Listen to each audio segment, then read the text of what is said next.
মৌলানা মাহমুদুল্লাহ হাফিজাহুল্লাহকে 3 বছর পর আপনারা মুক্তি দিয়েছেন। আমরা মৌলানা মাহমুদুল্লাহ হাফিজাহুল্লাহর মুক্তিতে শুকরিয়া প্রকাশ করছি। কিন্তু ভালো করে মনে রাখবেন, মৌলানা মাহমুদুল্লাহ হাফিজাহুল্লাহকে মুক্তি দেওয়ার অর্থ এই নয় যে আপনারা মধুখালীর আমার ভাইদের শাহাদতের ঘটনা আমাদেরকে ভুলিয়ে দিবেন।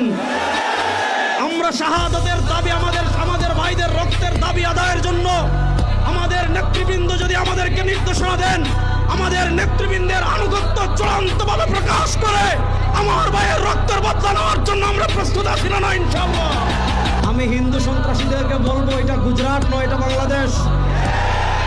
আমি হিন্দুদেরকে বলবো এটা দিল্লি নয়, এটা বাংলাদেশ।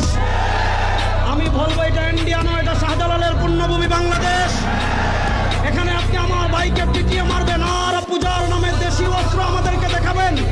যদি আমাদের সাথে আপনারা খেলতে চান, মাঠে আসেন, আমরা খেলার জন্য প্রস্তুত। কিন্তু আমার